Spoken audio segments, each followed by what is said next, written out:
ஸ்ரீமதே ராமானுஜாய நமக. ஆழ்வார் எம்பெருமானார் ஜீயர் திருவடிகளே சரணம். ஆச்சாரியன் திருவடிகளே சரணம். 41வது திவ்ய தேசம் திருமாலிரும் சோலை தெற்கு திருவேங்கடம் என்கின்ற திவ்ய தேச அனுபவம்.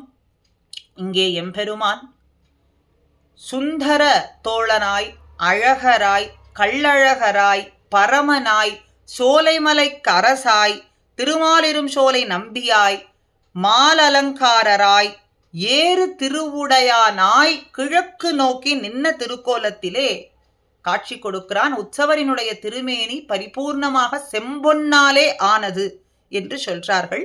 தாயார் சுந்தரவல்லி தாயாரோடு எம்பெருமான் எழுந்தருளி இருந்து, சுந்தரம்னு சொன்னாலே அழகு, அழகாக எம்பெருமான் அப்படி காட்சி கொடுக்கிறான். நூபுர கங்கை சிலம்பாறு தீர்த்தத்திலே சோமச்சந்த விமானத்துக்கு கீழே எம்பெருமான் எழுந்தருளி இருக்கிறான். மலையத்வஜ பாண்டியனுக்கும் தர்ம தேவதைக்கும் இங்கே எம்பெருமான் பிரத்யக்ஷமாக காட்சி கொடுத்து கொண்டு எழுந்தருளி இருக்கிறான். வஞ்ச கள்வன் மாமாயன் மாய கவியாய் வந்து என் நெஞ்சும் உள்ளே புகுந்தான் என்று நம்மாழ்வார் சொல்றார். வஞ்ச கள்வன், கள்வன் அவன் மாயமா வந்தான். எப்படி வந்தான்னே சொல்ல முடியாது. அப்படி வந்து என் நெஞ்சு நிறைய புகுந்தான். புகுந்ததற்பின் பேரேன் என்று சொல்லிக்கொண்டு இந்த இடத்தையே தன்னுடைய நிரந்தர இடமாக உகந்து எழுந்தருளி இருக்கிறான்னு இந்த எம்பெருமான குறித்து மங்களாசாசனம் செய்கிறார். ஆழ்வார்கள் 6 ஆழ்வார்கள். முதலிலே பூதத்தாழ்வார், 2ஆம் திருவந்தாதியிலே உணர்ந்தாய் மறை 4ம் ஓதினாய் நீதி, மணந்தாய் மலர்மகள் தோள் மாலே, மணந்தாய் போய் வேயிரும் சாரல் வியலிரு ஞாலம் சொல் மாயிரும் சோலை மலை என்று மங்களாசாசனம். உணர்ந்தாய் மறை 4ம், எம்பெருமானே நீ மறை 4ம் நன்கு அறிந்து அவ்வப்போது அதை ஒன்னொன்னா வெளியிடுகின்றாய். ஓதினாய் நீதி, மணந்தாய் மலர்மகள் தோள் மாலே, வேதங்களினுடைய பொருளை நன்னாக விவரிக்கும்படியா விளங்கும்படியாக நீதி நூல்கள், அதாவது ஸ்மிருதி முதலான நூல்கள்லாம் முனிவர்கள் ரிஷிகளினுடைய வாயிலாக அவ்வப்போதும் வெளியிடுகின்றாய். மறை 4ம் நீ நன்கு அறிந்து வெளியிடுகின்றாய். நீதி நூல்களான ஸ்மிருதி முதலானவைகள் எல்லாமும் ரிஷி வாயிலாகவும் அவ்வப்போது வெளியிடுகின்றாய். மலர்மகள் தோள் மாலே, திருமகளோடு மணந்து சேர்ந்து வாழ்ந்திருக்கிறாய்.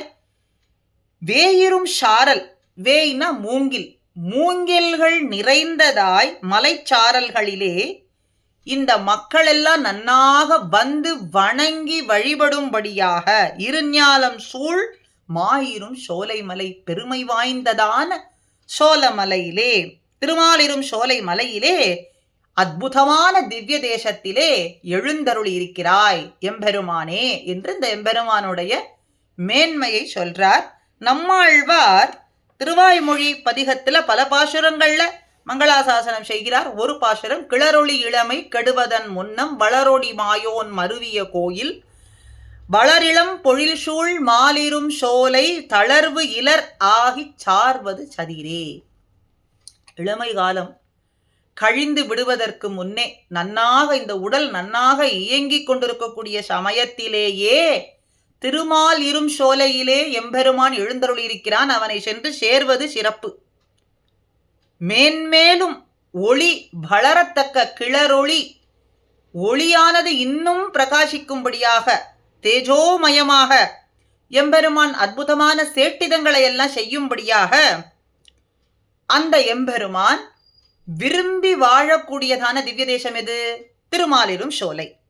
அந்த திவ்ய தேசத்தை நன்றாக மெய்யறிவு வளர்வதற்கு ஏற்ற இளமை அழிவதற்கு முன்னேயே, இந்த இளமை நன்னா இருக்கு, இது அழிவதற்கு முன்னமே எம்பெருமான சென்று சேர்ந்து விடுவது நல்லது. மனத்தளர்ச்சி இல்லாமல் வாழ்வதற்காக, மனசு என்பது தளர்ச்சி இல்லாமல் நன்னாக வாழ்வதற்காக அடைவதுதான் திருமாலிரும் சோலை எம்பெருமான சென்று அடைவதுதான், அந்த திவ்ய தேசத்தை சென்று அடைவதுதான் அறிவுடைய செயல். அறிவு நன்னாக வளரும்படியாகவும், மேலும் இளமை அழிவதற்கு முன்பாகவும், மனத்தளர்ச்சி இல்லாமல் நன்றாக வாழ்வதற்காகவும் திருமாலிரும் சோலை எம்பெருமானை சென்று அடைவதுதான் அறிவுடைய செயல் என்று சொல்றார். திறமையான செயலாகும். தளர்வு இலர் ஆகிச் சார்வது சதிரே. சதிரான செயல், நல்ல செயல், திறமையான செயல் எது? திருமாலிரும் சோலை சென்று சேர்வது, அதுதான் நல்ல செயல் என்று நம்மாழ்வார் அற்புதமா ஒரே பாசுரத்திலேயே காட்டிவிடுகிறார் இந்த திவ்ய தேசத்தினுடைய சிறப்பை. அடுத்தது பெரியாழ்வார் பாண்டவர் தம்முடைய பாஞ்சாலி மறுக்கமெல்லாம் ஆண்டு அங்கு நூத்துவர்த்தம் பெண்டிர்மேல் வைத்த அப்பன் மலை. பாண்டவர்களினுடைய தேவியாகிய பாஞ்சாலி, பாண்டவர்கள் ஐவருக்குமான தேவியான பாஞ்சாலி, பாஞ்சாலியினுடைய மறுக்கம் எல்லாம், துன்பத்தை எல்லாம், துக்கத்தை எல்லாம் ஆண்டு ஆங்காங்கே கௌரவர்கள் நூற்றுவரினுடைய மனைவிமார்கள் அடையும்படிக்கு, பாஞ்சாலி பெற்ற துக்கத்தை, ஒருத்தி பெற்ற துக்கத்தை கௌரவர்களினுடைய 100 தேவிமார்களும் பெரும்படிக்கு செய்த எம்பெருமான் எழுந்தருளி இருக்கும் மலை அப்பன் மலை எது? பாண்தகு வண்டினங்கள் பண்கள் பாடி மறுப்பருக தோண்டல் உடைய மலை தொல்லை மாலிரும் சோலையதே. தேனானது நன்னாக பருக வாய்ப்பாக இந்த வண்டுகள்லாம் கூட்டமாக தென்னா தெனாவென்னு களிப்போடு பாடிக்கொண்டிருக்கான். பாடுதற்கு ஏற்றதான வண்டு கூட்டங்கள் இந்த தேனை நன்னாக உண்டு பருகி அதனால் வந்த களிப்பாலே தென்னா தெனான்னு பண்ணோடு இசைத்து பாடும்படியாக அப்படி வசதியா இருக்கு. இந்த வண்டுகள்லாம் பாடுவதற்கு ஏற்றதான சூழ்நிலையான சோலைகளாலே சூழப்பட்டதான திவ்ய தேசம், நீர்வளம் மிகுதியான திவ்ய தேசமான திருமாலிரும் சோலை மலையே.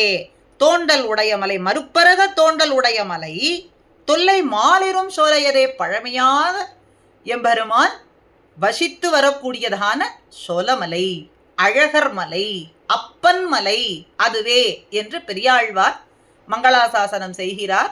தொடர்ந்து அடுத்த ஆழ்வார்கள் திருமாலிரும் சோலை அனுபவத்தை அனுபவிப்போம். ஸ்ரீமதே ராமானுஜாய நமஹா.